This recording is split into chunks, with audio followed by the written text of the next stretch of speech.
the post office scandal, the biggest miscarriage of justice in British history.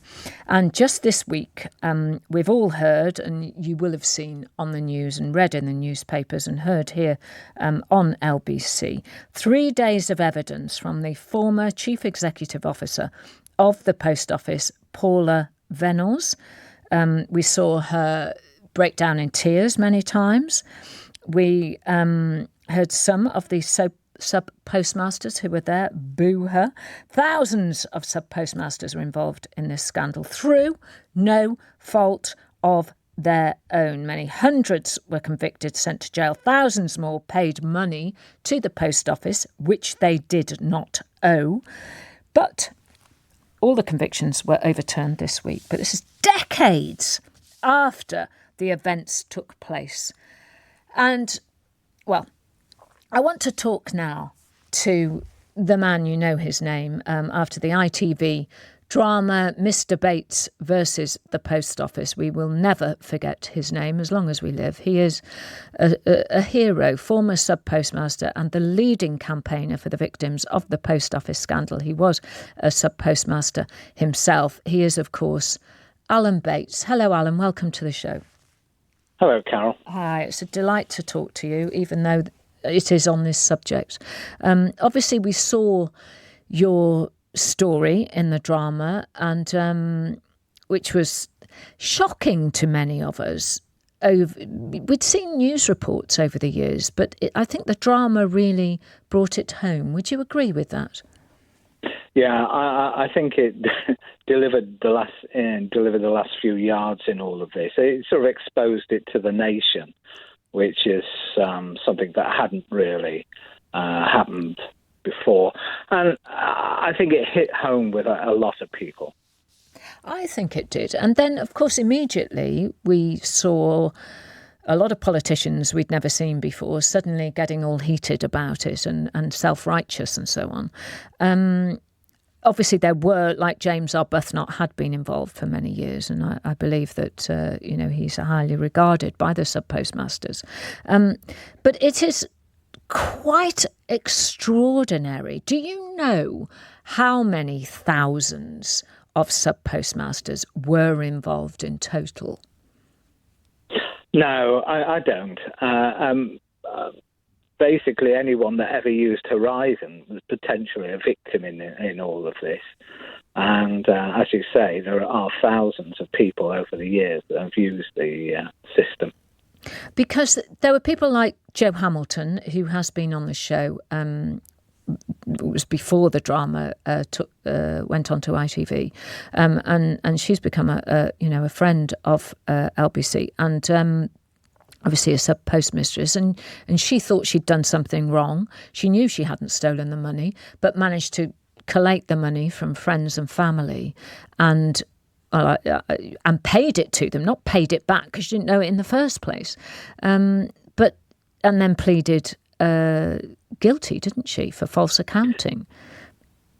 Yeah. I mean, you're very much alone when Horizon system came in, and you're abandoned. And if you did go to them, you were always told you are the only person. We don't have these problems elsewhere. We don't understand it. Look, what have you done? And it really, really, just drove people up the wall.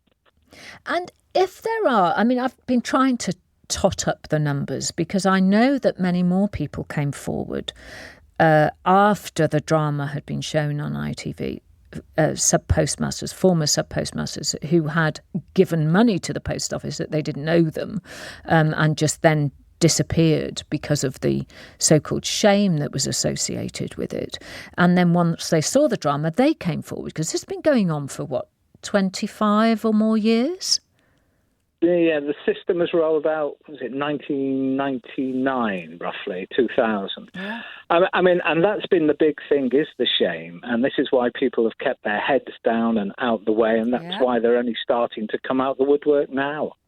Well, we're talking about shame. I watched almost every minute of Paula Vennells' evidence on the telly this week, and obviously saw Jo Hamilton sitting on one of the front desks next to one of the barristers. But do you feel, I mean, she broke down, Paula Vennells, a number of times over the course of the 3 days, and it was the first time that she'd spoken in public for around about a decade. Do you feel that she felt any shame, or was she just feeling sorry for herself, do you think, Alan? I think a bit of both, but I think she was extremely well rehearsed in her performance in front of the inquiry the other day. I think she'd spent a year or so, I heard, preparing for this with her witness statement and everything else. It's very hard. I mean, it was this selective amnesia, as usual, that a lot of post office people seem to suffer from.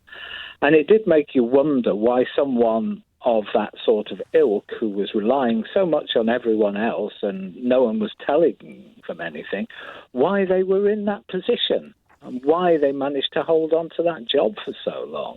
I know it's a good earner for them. I can understand that.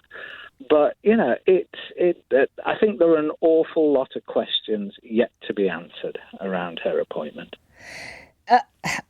It was one of the things that I could think of. Either this is the most incompetent organisation in history, because, as I say, you know, I've been totting up the numbers over time, and I think I'm up to almost 5,000 who have now been identified, and I think there were somewhere between 10 and 15,000 subpostmasters. So you're talking about a third of the people.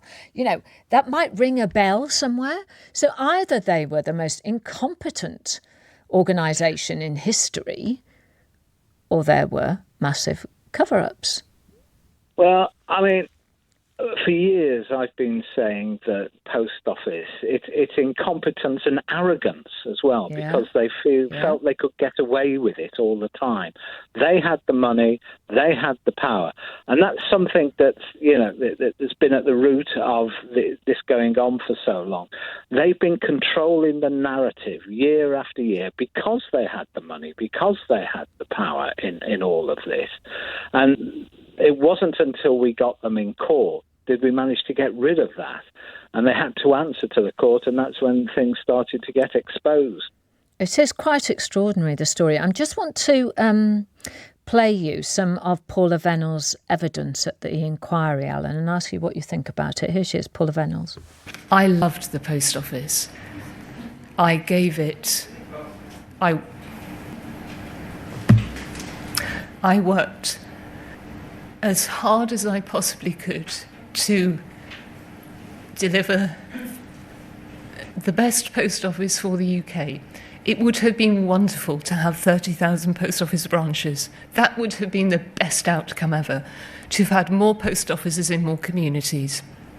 What I failed to do, and I have made this clear previously, is I did not recognise and it's been discussed across the inquiry, the imbalance of power between the institution and the individual, and I let these people down. Well, she admitted letting you down. I think she did more than let you down, didn't she? She ignored us. Yeah. You know, she was totally and utterly arrogant in there. She loved the post office, as I say. She loved the money. I mean, she loved the lifestyle. Yes. She loved being on holiday or be able to run her meetings from abroad and all the rest of it. Yes, I mean, yes, I can understand that, yeah. There was one moment where Joe Hamilton had appeared around about 10 years ago, I think, on the BBC, on a show. I think it was a One show. Yeah. And then Paula Vennells wrote an email, which I thought was really particularly damning, where she said that she was quite bored by what Joe had said, and she lacked passion. I mean, she must have known, Alan, and for her to then comment on Joe like that, the arrogance that came through in that email, I think that was the one that did it for me. The post office have known what's been going on for years. It's the big thing the post office is up to at the moment. And actually, you'd have heard throughout her evidence that it was never her. Well, if post office did wrong and post office needs to it, you know, it wasn't her having to apologise or anything. It was post office that did everything. You know, she removed herself out of it entirely. But she was in charge. She got paid the big bucks to run a big organisation. organisation. And she should have been on top of anything like this. Yeah. Alan, we wish you all the very best for all of the future, when all the compensation schemes hopefully will hurry up, and for everybody involved, all of the sub-postmasters and sub-postmistresses who were wrongly convicted, those who were wrongly charged with false accounting, who had to pay the post office money that they did not owe them.